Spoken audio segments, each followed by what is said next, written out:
this where you want to be when Jesus comes back? Get ready with me for the end of the world. And if you're new here, I'm doing a series on the book of Revelation. Today, we're continuing with chapter 17. Let's get into it. One of the angels that had poured out one of the 7 bowls, come with me and I will show you the great judgment that is to come on the great prostitute who rules over the many waters. Kings of the world have committed adultery with her. People of this world have become drunk, drinking from the wine of her immorality.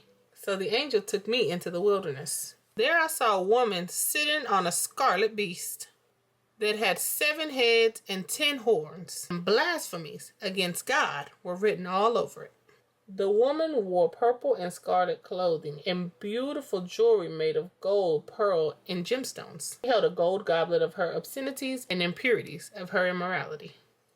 A mysterious name was written on her forehead, Babylon, the great mother of all prostitutes and obscenities of the world.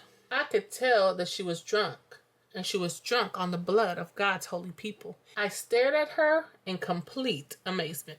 What you amazed at? The angel asked. I'm going to tell you all about this woman who sits on the beast with 7 heads and 10 horns.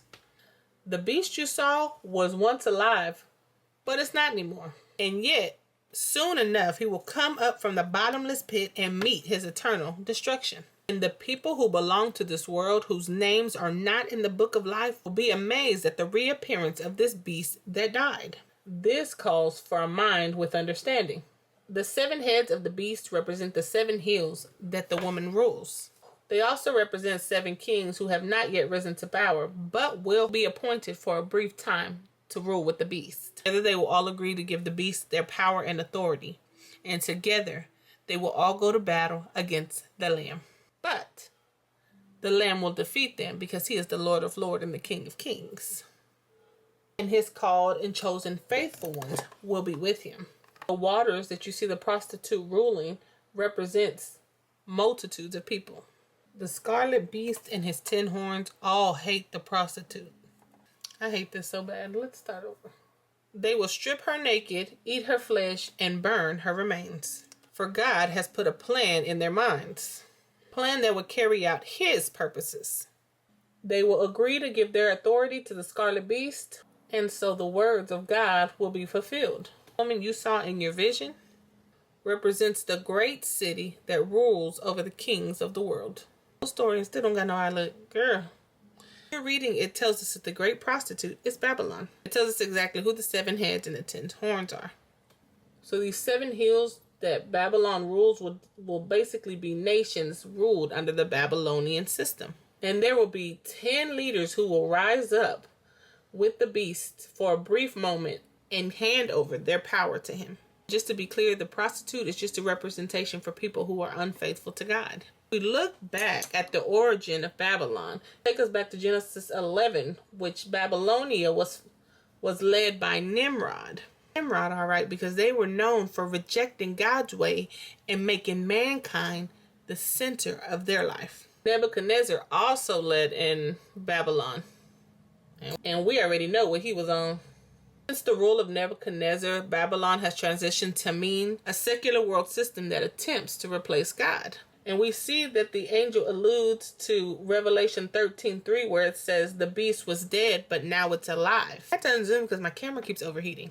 Anyway, the Babylonian world system is simply a distraction for the Antichrist to gain control. And he will get rid of those 5 kings and grow in power. Specifically, I want to take you to Matthew 24:36.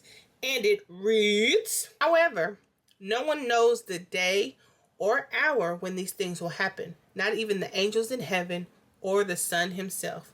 Only the Father knows. And I know many of us have read that chapter and said, well, Jesus said when this happened, when this happened, when this happens, that he's coming. No, he said when these things take place, there will be signs of my coming. Many people read Matthew 24 and say, this is happening, and this is happening. So Jesus is coming back tomorrow. Jesus is coming back in 2 weeks. And Jesus is saying, no, when you see these signs, it's better for you to start getting your affairs in order because we know that the end is near. One word in verse 36 that really shifts what this chapter says. Through a list of things that will happen before the end of times. There will be persecution, there will be earthquakes, there will be wars, there will be all these things. However, meaning even so, Whatever the case, beside all that, no one knows the date or the time. I don't even know. All I know is when God says go, I go.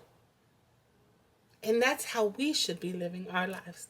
When God says go, we go. We shouldn't be focusing on when Jesus will return. Purpose for the warning is for us as believers to begin to get our affairs in order, saving as many people as we can in the process. This chapter, if anything, should put a fire under believers to save as many people as we can.